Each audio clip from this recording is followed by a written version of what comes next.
Can you listen now? Yeah, I can hear you now. Thank you. Ok. Bueno, hola chicos, hola chicas de nuevo.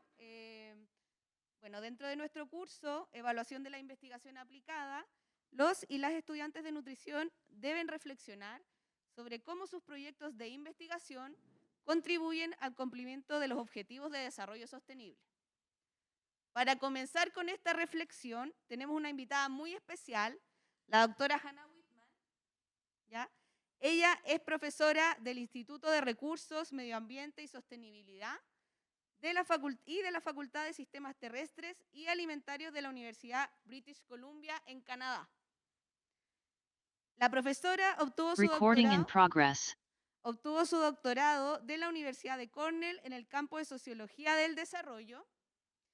Fue líder del proyecto del informe número 16 del panel de alto nivel de expertos en seguridad alimentaria y nutrición, titulado Promoción de la participación y el empleo de los jóvenes en la agricultura y los sistemas alimentarios en 2021. Actualmente dirige el Centro de Investigación para la Justicia Climática. La doctora Wittman lleva a cabo investigaciones de acción participativas y comunitarias sobre soberanía alimentaria, reforma agraria, agroecología y equidad en salud en contextos globales diversos. Agradecemos entonces a la doctora Wittman por hacer tiempo en su agitada agenda para brindarnos esta emocionante clase magistral sobre transiciones agroecológicas y los objetivos de desarrollo sostenible en las Américas. Así que un aplauso, por favor, para la doctora.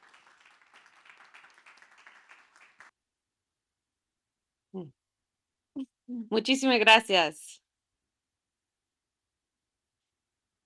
Should I start? Hanna, You ready? start. Yes, we are ready for you. Okay. Muchísimas gracias. Y buenos días a todos y a todas. I will not speak in Spanish because it's not so great, but I appreciate being part of your wonderful seminar. I actually, as an undergraduate student 30 years ago, did my research exchange in Santiago de Chile. I took courses at La Chile, including environmental policy. I took a course on the poetry of Pablo Neruda in Gabriela Mistral, and I took a course on montanismo. So I have very, very good memories of La Chile 30 years ago, if you can believe it. So I'm going to talk to you today about kind of some of the experiences I've had in learning about food systems, food security and nutrition, and how agroecological transitions can kind of support a global food system based on the principles of social justice and food sovereignty. So I'll tell you a little bit about my background. So I grew up on a farm in North America, and I was always interested in the intersection of food systems with the environment. So how, as the primary way in which humans engage with the environment, every time we eat, we're taking an environmental action. I ended up studying rural sociology and now work at UBC in an interdisciplinary unit called the Center for Sustainable Food Systems. We also manage a 24-hectare demonstration farm where we conduct research, much of which is with community members on agroecology, climate resilience, indigenous foodways, food security, and also we offer a lot of community and student workshops on dietetics, healthy food systems. We have a farmers market where we engage with the community and also do a lot of student and community member mentorship.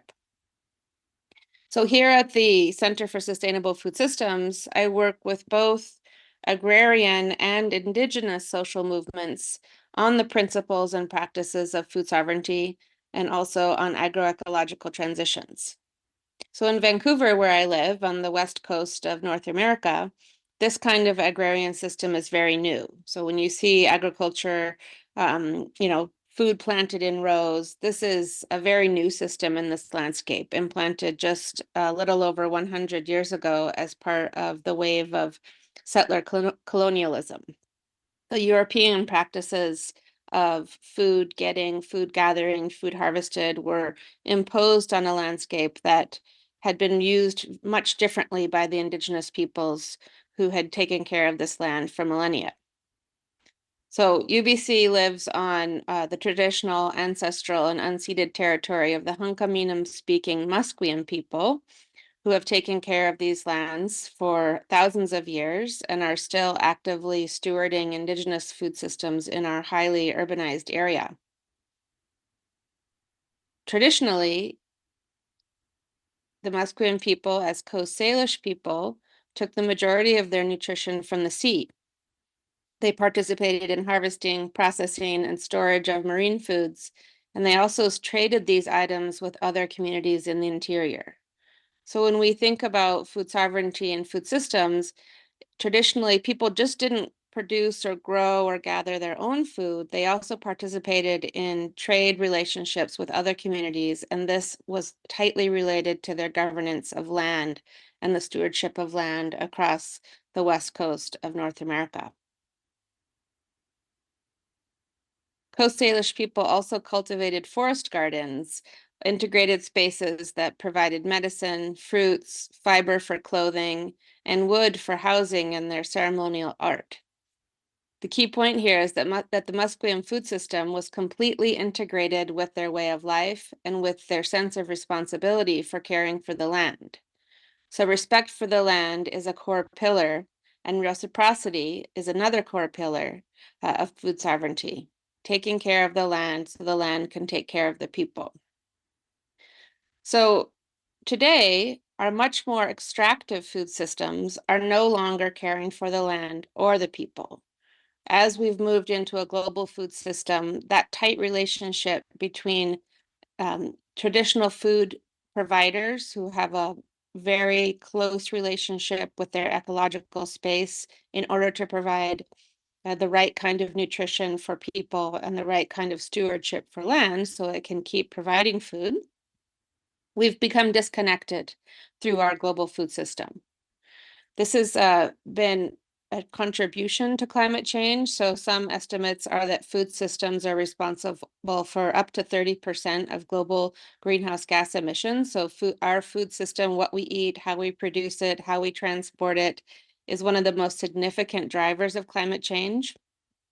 In turn, scientists suggest that climate change is putting 1/3 of our global food production space outside of the safe climatic space. That means that areas that are currently producing a lot of food, our global bread baskets, for example, are putting consumers and food security at risk.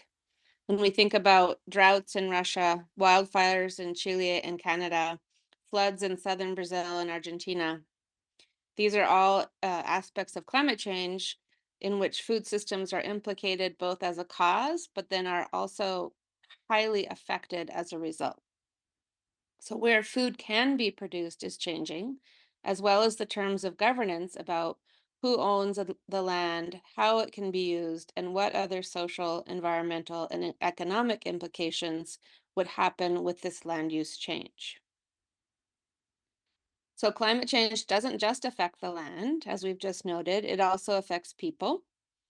So we suggest that at least 85% of the world's population has been affected by human-induced climate change.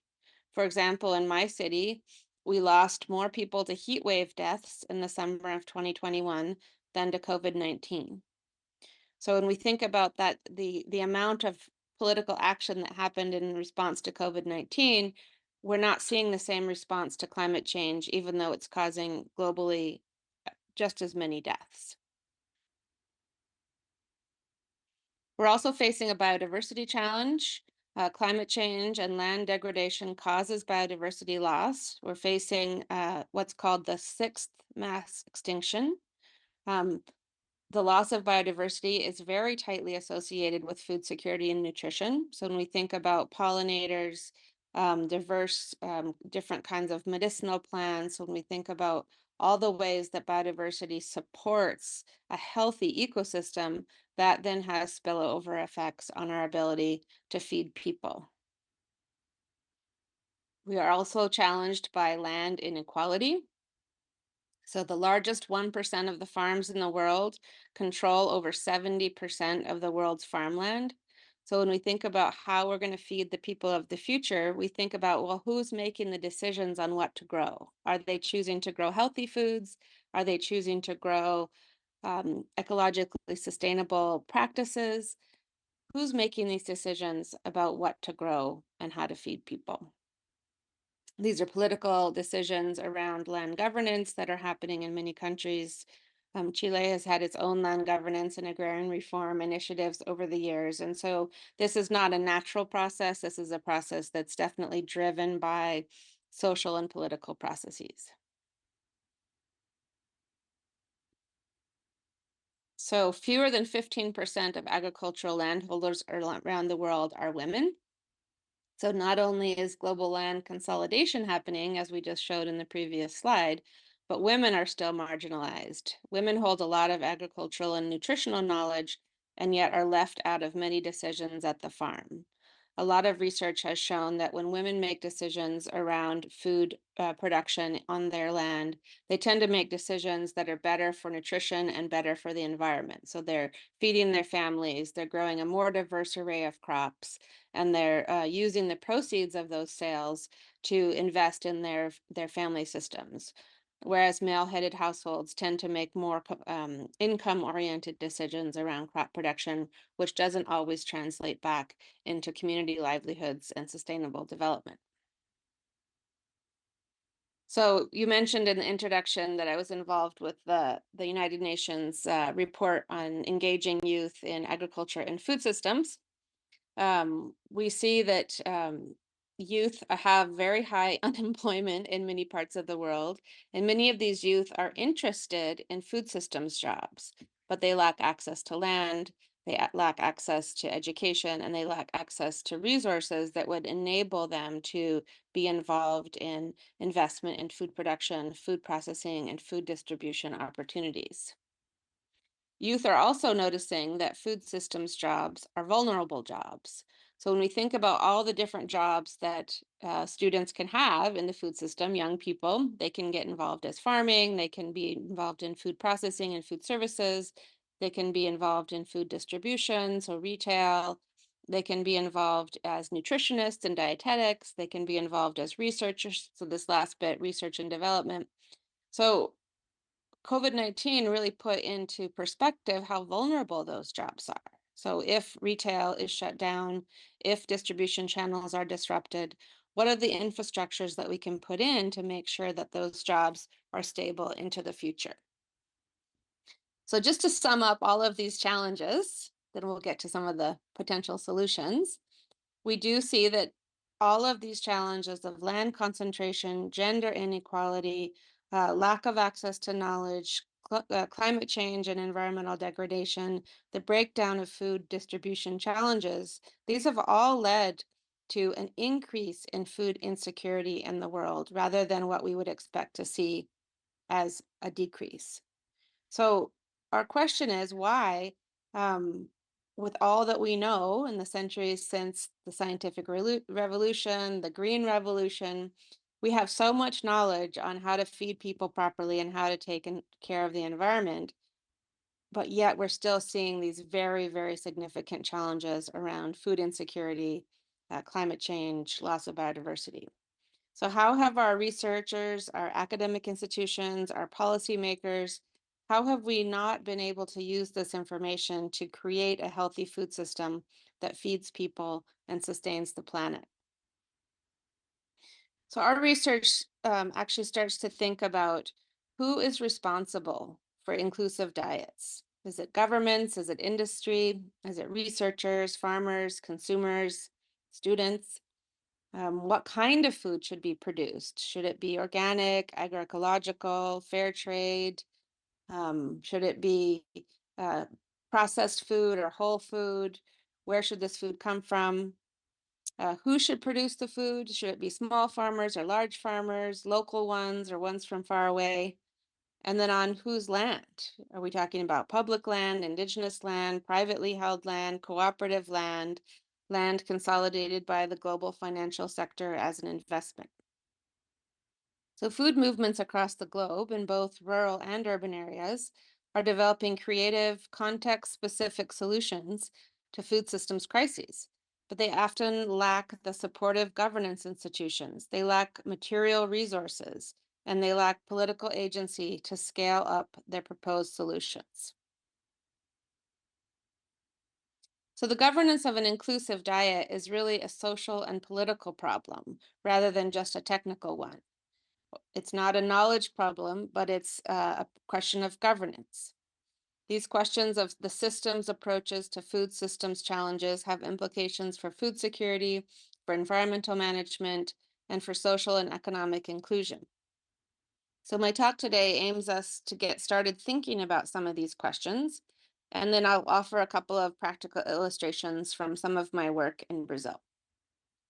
We use a systems approach, which means taking a close look at the diverse local and global contexts and the various kinds of mechanisms, so policy mechanisms, behavioral mechanisms, social mechanisms, that in different contexts, or in different combinations, shape food system outcomes for both planets and people. Through this process, we can start to identify critical levers for change and support community organizations, social movements to advocate for policies that make sense for their local context and culture. So you're a nutrition course, so I'm assuming that you're very likely familiar with the concept of food security. The concept of food security really became institutionalized in kind of the 1970s in the United Nations Food and Agricultural Organization, responding to different kinds of food crises that had been happening in the 50s, 60s, and 70s. The idea of food security becoming a global human right really started becoming institutionalized in policy. So, according to the United Nations, food security exists when all people at all times have physical and economic access to sufficient, safe, and nutritious food that meets their dietary needs and food preferences for an active and healthy life. And so, the kind of dominant approach to food security is we think about the quantity of food that's available. So, is enough food being produced? That's the availability side. Do people have the ability to access that food, either by growing it themselves on their own land or having enough money to pay for it?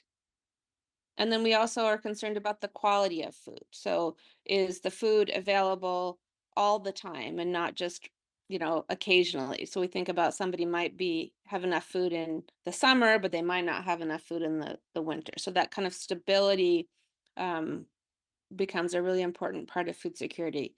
And then the fourth part is kind of the health or utilization components, where we want to make sure people have access to food that's healthy, that's nutritious, and that's culturally appropriate. So the FAO calls culturally appropriate food preferences, so what people want to eat. So food sovereignty kind of challenges or takes that definition a little bit further.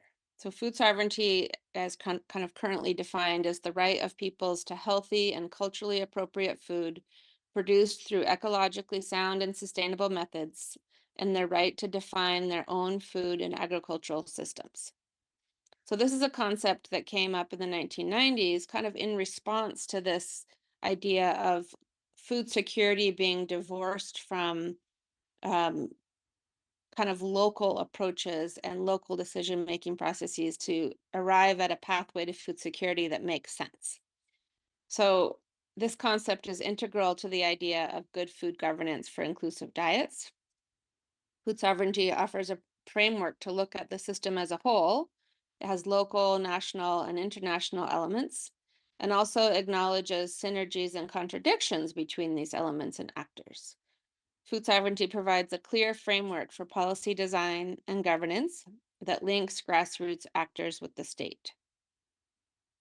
So, as I mentioned, the idea of food sovereignty, which had actually quite deep roots in Latin America, in Mexico, and Central America, global social movements were all kind of facing the same challenges of this globalized food system, where small scale farmers were losing access to land, governments were putting austerity measures to take support away from family farmers.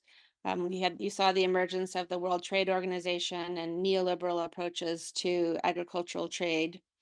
So this group of global social movements from Latin America, from Europe, from Africa came together and said, we would like to raise a peasant's voice for food, people, and the environment. So really kind of going one step beyond that idea of food as a human right to looking at the human rights of the people who are ultimately the most responsible for producing food, which are farmers, indigenous people, fishers, people at the very start of the food chain. So when we think about what food security would look like from a food sovereignty perspective, it's a more inclusive diet. So when we think about an inclusive diet, we think of a diet that's not just according to individual preferences, but one that is culturally appropriate so that communities can maintain their food traditions, their traditional knowledge, and they can be supported to have access to land to engage with that. This includes increasing supply and access to less processed food and more fruit and vegetables, instead of what most global policy has done is to subsidize corn and soybeans. Inclusive diets also are ecologically sustainable. So when we think of planetary boundaries or kind of the Eat Lancet report, we think of diets that are more diverse. They have more fruits and vegetables, they have more nuts, and they are using production practices that mitigate and adapt to climate change rather than exacerbate it. Inclusive diets are also empowered. So we're thinking about who is involved in the democratic system to decide how food systems should be governed. What are the social processes? What are the gender relations of our politics? What are the ways in which citizens can engage in food politics in their regional governments, in their national governments, and then going all the way up to the WTO and the kind of global food governance systems. And then finally, inclusive diets are equitable. So they consider both the needs of consumers and farmers. So a number of sort of concerns have been raised about organic food not being accessible to lower income people. So the idea that, well, if you want to have healthier food, then that's only for wealthy people because only they can afford it. So when we think about inclusive diets, we want to kind of invert that and ensure that farmers are paid sustainably for sustainable production and healthy production, but consumers can also afford that food, and that it's not sort of inclusive diets for the wealthy only. And so that involves kind of resetting the supply and demand system and resetting the ways in which different kinds of agriculture receive institutional support to ensure that the needs of consumers are also supported while supporting the needs of diversified or more smaller scale food producers who are producing more ecologically in their food systems. So that's kind of the theoretical overview of where we're coming from with inclusive diets, food sovereignty. How do we get to a food system that actually does support the Sustainable Development Goals, which is, I think, what you're really interested in. And so I'm going to actually kind of move down a level and talk about specifically the work we've been doing in the field of agroecology, which does mainly work with farmers, but it's quite connected to consumer and urban movements to try to reconnect that gap between farmers and eaters or consumers to ensure that they're both part of creating a mutually beneficial food system that helps feed people, takes care of the environment, and also ensures farmer livelihoods. So most of the work I've been doing in the last quite a few years is about agroecology. Agroecology is both a field of study, so looking at the social and ecological relations in food systems, but also the science. So we do a lot of research on kind of looking at cover crops and different kinds of organic fertilizers. We look at the practices that farmers are using, which are quite diverse all over the world. And then we also think about agroecology as a social movement. So tightly connected with the food sovereignty movement, it's advocating for different kinds of policies that support a different kind of agriculture that's better for both humans and people. I mean, humans and the environment. So agroecology is definitely a challenge to the Green Revolution. And it really looks to traditional practices, diversification, climate resilience, and agriculture and nutrition-based approaches that really support social and ecological justice. So I'll read out this definition for you. This is a quote from Steve Gleesman, one of the grandfathers of the field of agroecology. He currently edits the journal Agroecology and Sustainable Food Systems, which I would encourage you to look at. There's some quite nice articles in there. And so he kind of summarizes it like this. Agroecology is the integration of research, education, action, and change that brings sustainability to all parts of the food system. And by all parts, we mean ecological, economic, and social. Agroecology is transdisciplinary in that it values all forms of knowledge and experience in food systems change. So it's not just Western science, it's also indigenous knowledge, participatory research, that sort of thing. It's participatory in that it requires the involvement of all stakeholders from the farm to the table and everyone in between. So this includes retail, it includes food processors, it includes distribution. And it's action-oriented because it confronts the economic and political power structures of the current industrial food system with alternative social structures and policy action. This approach is grounded in ecological thinking, where a holistic, systems-level understanding of food system sustainability is required. So that's a long definition, but it kind of shows you how complex the field of agroecology is. And it really requires us to work with a number of different disciplines together to actually get to an agroecological future. So this report that's on the slide is from the 2019 high-level panel of experts on food security and nutrition. So the same series of reports as the youth report I mentioned earlier. And here you can see a very broad summary of the science and knowledge around agroecology and how it can approach food security and nutrition. And this report is available in Spanish. You can just Google it, and it's available in various languages because from the United Nations Food and Agriculture Organization website. So agroecological scholars like me draw on both rural and environmental sociology, but I also work with agronomists, soil scientists, gender studies people, political scientists, ecologists, and many other disciplines to understand agriculture and food systems as socioecological living entities structured by social and ecological processes. So we can't do it alone.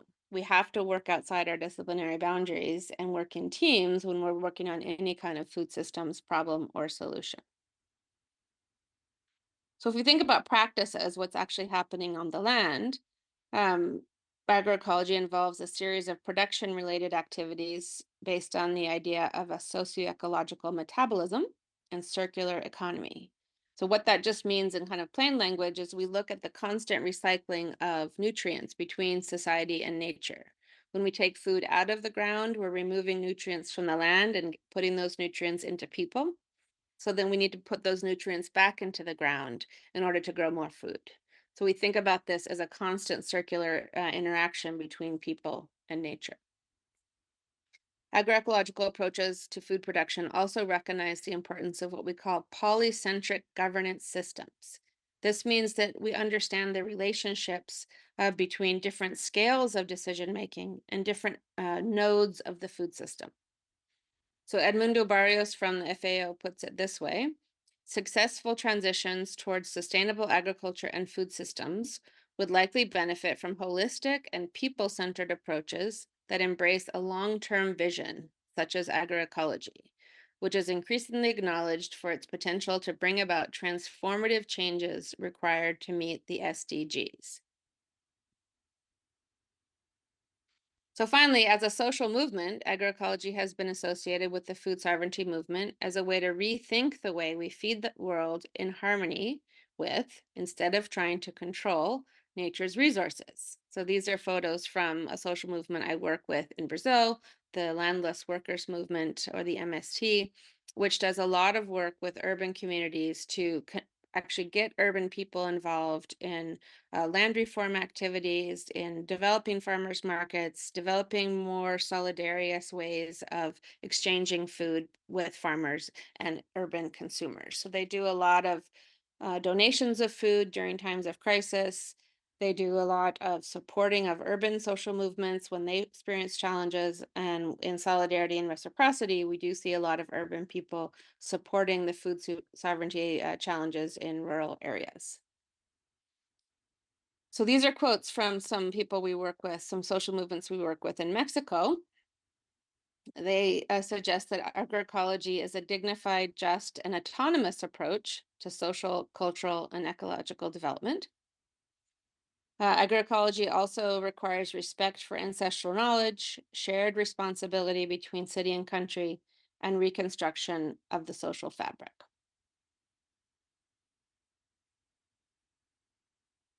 So, kind of returning to our focus on the SDGs,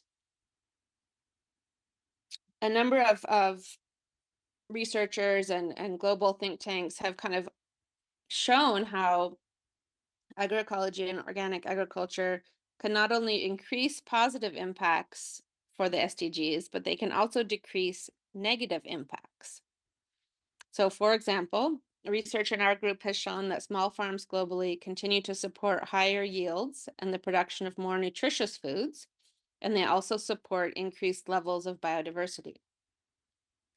Agroecological food production can increase carbon sequestration, it can improve water storage, it can improve farmer livelihoods and relationships with consumers, and it can often, because it operates in networks, it can often provide higher levels of mutual support and learning between farmers, youth, and community members, which in turn supports education, solidarity, and social justice. So these are all quite a few of the sustainable development goals that you might see listed in lots of reports.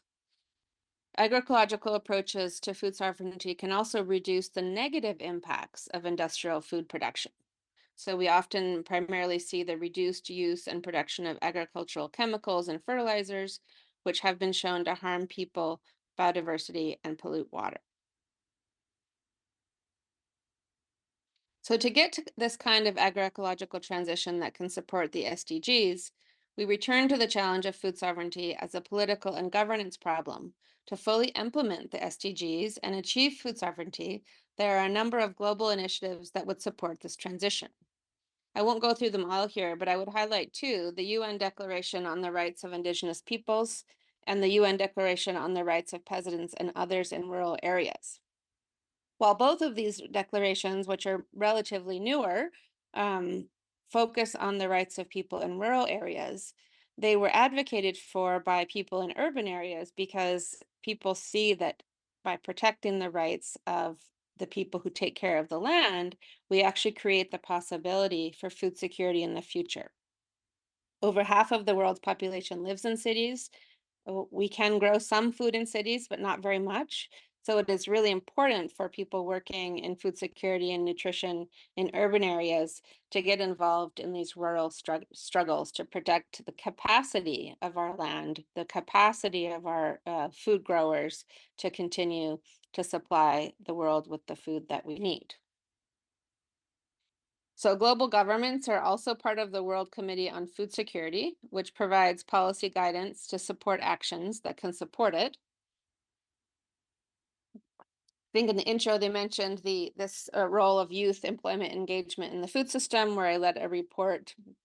We spent almost a year looking at different policy initiatives all over the world that support or actually hinder the ability of young people to get involved in food systems. And this is not just from the growing food perspective, but all aspects of food systems. So growing food, processing food, pardon me.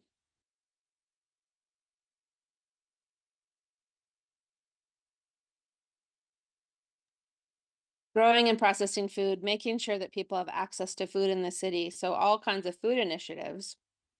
We found that youth are very interested in working in agroecological and food sovereignty activities and initiatives, but only under conditions where they have agency, where they have equity, where they have rights. So youth need access to land, they need access to capital and infrastructure, they need better access to technology and markets, and they want to be and are involved in political mobilization for policies that support food systems based on social and ecological justice. So we see all this kind of high-level policy action happening. So I'm just going to close out with a little case study of some of the work that we're doing in Brazil. I've worked for many years with the landless workers movement, who do take this responsibility-based approach to food system engagement. So this is a slogan from the MST: we cultivate the earth and the earth cultivates us. So it really does imply that closed loop, circular economy, reciprocal approach to achieving food security and nutrition, which is actually what an inclusive diet looks like and what would actually support the Sustainable Development Goals. So in 2006, so now almost 18 years ago, Brazil passed a law suggesting that the realization of the human right to adequate food and to food and nutritional security requires respect for sovereignty, that countries must have the primacy of their own decisions around the production and consumption of food.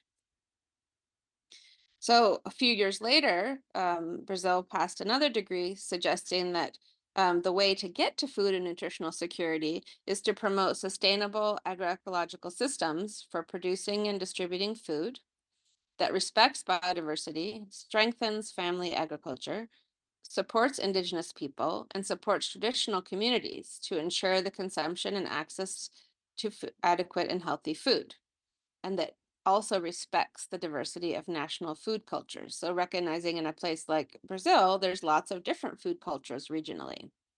So the state is sort of calling on itself to incorporate into its own policy respect for food sovereignty and the human right to adequate food. So those are words on paper. What does this look like in practice?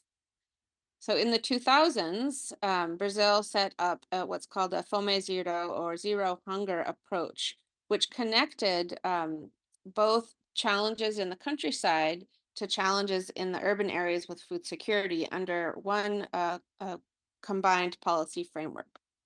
So the theory of change here is that when you have a lack of jobs and income generating policies in the city, you have increased unemployment, you have income concentration and low wages. That is a contribution to hunger, right? People have less money, they have less opportunity to buy food. So that's the access piece. But at the same time, in the rural area, you have lack of agricultural policies, you have high interest rates, you have an agricultural crisis, a drop in food prices, and that reduces the food supply. So this is the availability piece. And so in response, they developed quite a few programs, including job and income generation, universal social security, incentives for family farming, worked vastly increased agrarian reform, land distribution, and investment in rural food systems, did a school grant program and a minimum income guarantee. So that's like Bolsa Familia and conditional cash transfers. There were a number of specific policies that were implemented around increasing food availability in the city. For food, they were increasing storing food in the city. They increased school food programs. They also developed programs that gave preferential access to institutional markets to small scale and agroecological farmers. Supported urban banks, urban agriculture, supported partnerships with retailers. It just did all of these different things, but because it was in one holistic policy framework, you really saw the interaction effects between all these different initiatives. So for example, in a community that I was working with that had 1,000 families, you had land distribution, you had programs that gave low or no cost loans to women to set up small scale food businesses for value added and processing. There was a promotion of organic and agroecological production, so different kinds of agricultural extension was offered. Farmers were guaranteed markets at schools, hospitals, and food banks, and they received a price premium for organic and agroecological production. While Brazil has always had a formal school meal program, a law was passed that 30% of the food that was offered in public nutrition programs must be procured from small-scale farmers, again with a price premium for agroecological production. So you set up an institutional context in which more diversified food is able to enter different kinds of market pathways, which provides resilience for farmers who have multiple market opportunities now. And it also increases the supply of fruits and vegetables and other kinds of local kind of culturally appropriate foods for school and institutional food programs. A lot of farmers then, because they had this stability, were able to then create farmers markets and create other distribution channels in the city, building on this structural foundation of food system diversification. And we see overall an increase in income and livelihoods. So another example from Brazil, kind of being supported by these policies, there's the Rede Ecovida network. So it's a network of agroecological farmers that share agroecological certification support, and they support collective marketing. And so you can see that farmers are able to work cooperatively to access urban markets that are more distant from their homes, and that also supports a wider range of food products reaching those urban consumers. These organizations also work a lot in the city. So they do work with urban agriculture. They do work to set up farmers markets. They do work to even help urban people understand food systems, increasing their ability to compost, grow school gardens, and that sort of thing.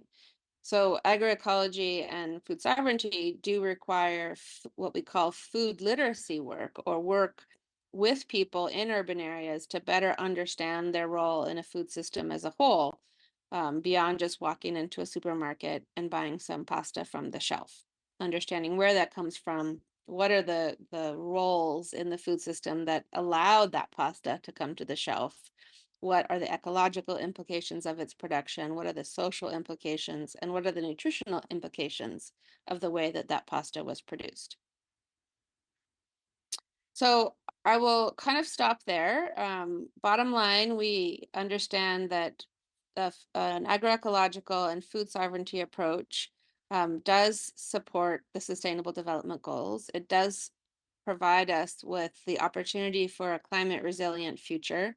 And it does offer us the chance to really think about how everyone can be involved in transforming the food system, not just farmers and people who work the land directly. So I'll stop there, and if people have questions, I'm happy to answer them.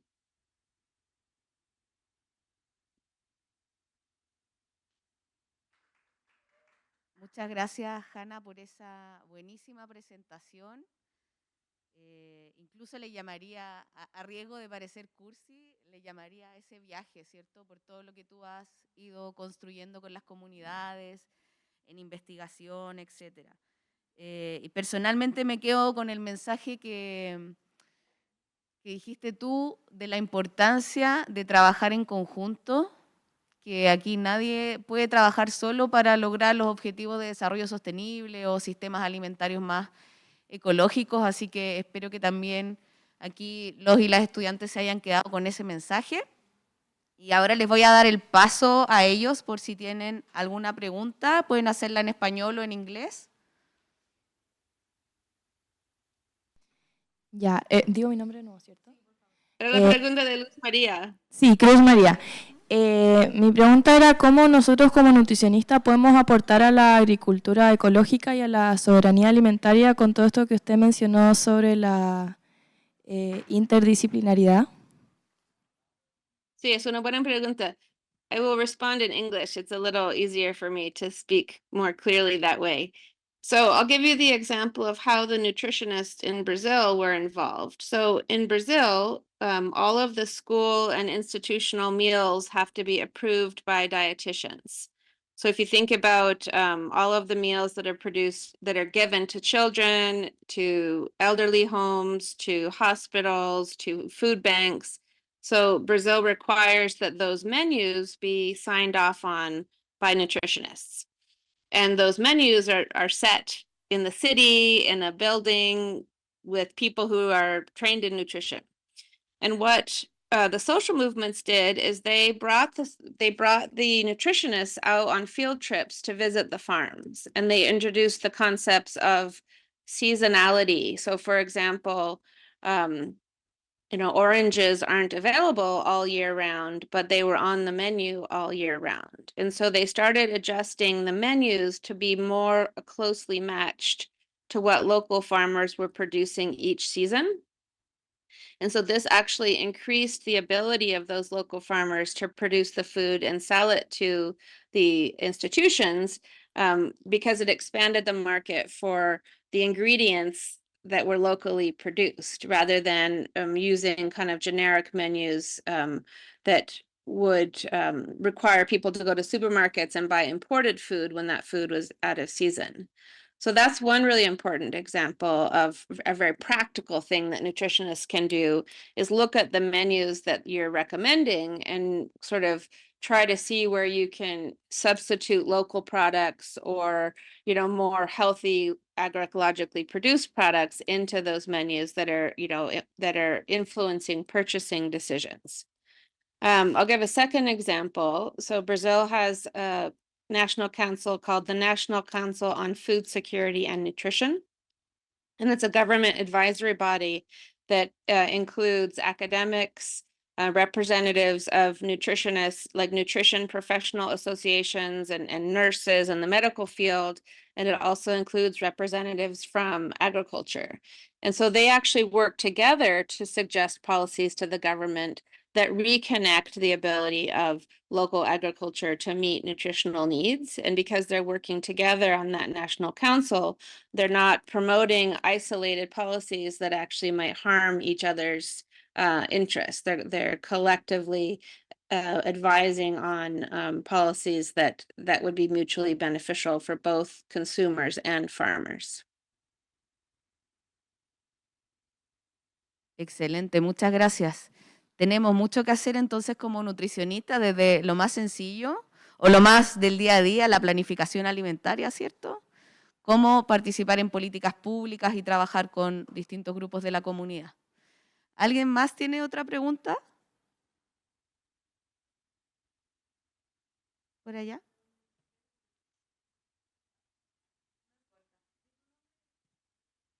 Hola, yo soy Natacha y quería preguntar un poco sobre las elecciones alimentarias, porque tengo entendido que esta inseguridad alimentaria y el nivel socioeconómico influyen mucho en esto. Entonces quería preguntar si usted conoce alguna política o cuál vendría siendo como este enfoque que se le debería dar a las políticas para generar como cambios y el cumplimiento de la ODS, de los Objetivos de Desarrollo Sostenible. Y cuando habla de elecciones, ¿es como food choices? Sí. Ok, creo que mi interpretación no está allá, ahora sí. I can hear you now, yeah, sorry about that. Yeah, so the question was about policies that help support different food choices. Maybe you could repeat the question, sorry.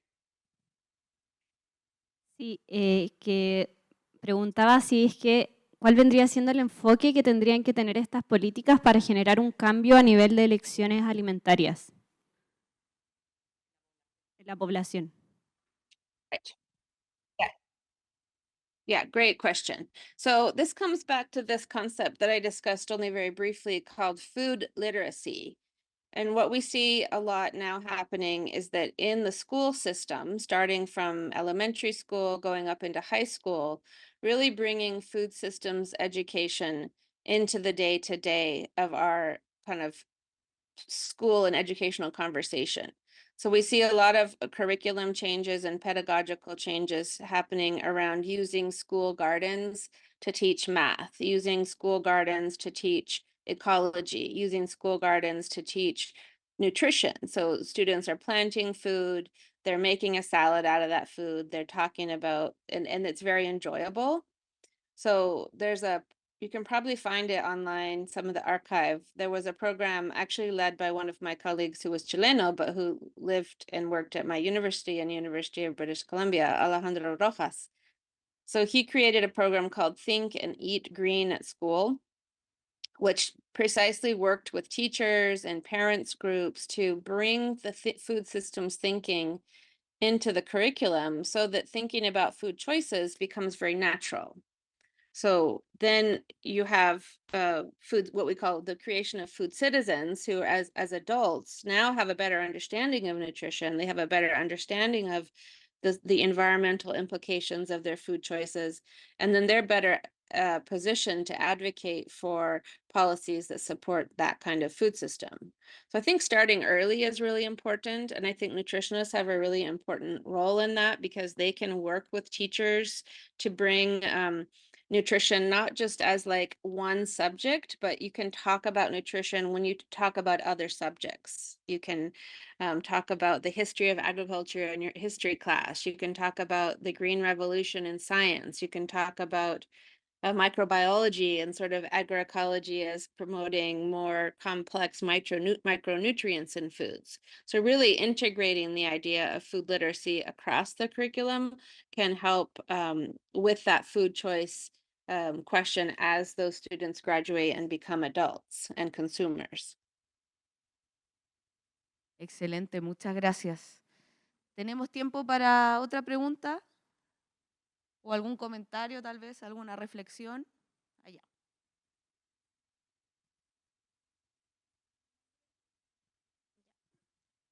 Ya, mi nombre es Antonia y mi pregunta es, ¿qué aspectos ecológicos deberíamos tener en cuenta al momento de formular o crear alimentos? Eso, desde la investigación y desarrollo de alimentos. Yeah, that's an excellent question. And I think, a lot of the R&D research and development around food does take a pretty narrow approach. So I think I don't know how much you all have been following the golden rice controversy. It just came up in the news again because the Philippine government has, I think, banned its planting. And so there's a lot of controversy around this because it was created originally as a nutritional intervention. And a lot of money, a lot of research was put into kind of genetically modifying rice to be able to have more vitamin A, which would have a positive benefit supposedly on the consumers who ate this. But there was so much controversy around intellectual property, around contamination of heritage varieties, and there was very little attention to why were people lacking vitamin A in the first place. And that wasn't a question of the rice. It was a question of poverty. It was a question of losing access to their land. It was a question of having availability of other foods that provide vitamin A. So a technological solution was proposed that nobody wanted. The farmers didn't want it, the consumers didn't want it, and the local governments didn't want it. And so it was really a really good example of how failing to consider all of these systemic other outcomes of any particular intervention really doomed that project to failure. And so I think when you're doing any kind of food related research, developing functional foods, or there's a lot of research on enrichment of foods, you have to think about, well, what is the counterfactual? What are the other alternatives to solve a given problem? And so I think a lot of food research is creating a solution without thinking through what the problem actually is. And so we really advocate turning that on its head, looking at food systems problems, understanding the root causes of those problems, and then designing solutions to address those root causes, rather than having kind of a superficial technological. Some technological solutions are great. I'm not anti-technology at all, but it's matching technology to meet the root causes of problems rather than solutions that simply cover those problems up while they still exist at the roots.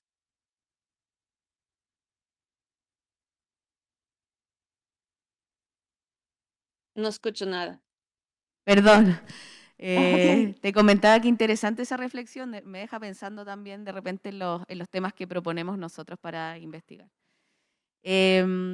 Bueno, para no quitarte más tiempo, te agradecemos, Hanna, es un lujo tener una presentación de una experta como tú. Espero que los y las estudiantes también valoren este momento de lo que significa estar realmente en la universidad, conocer otras investigaciones en otro lado del mundo, en un país mucho más desarrollado que el nuestro, pero que tiene finalmente las mismas preocupaciones, ¿ya? Entonces, le damos un aplauso.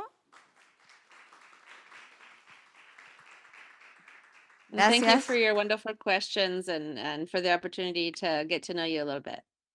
Muchas gracias, Hanna. Esperamos seguir en contacto y ojalá ir a visitarte para allá. ¿Por qué no? Que estés muy bien. Okay. Muchas gracias. Muchas gracias. Chao. Okay, buen día. Chao.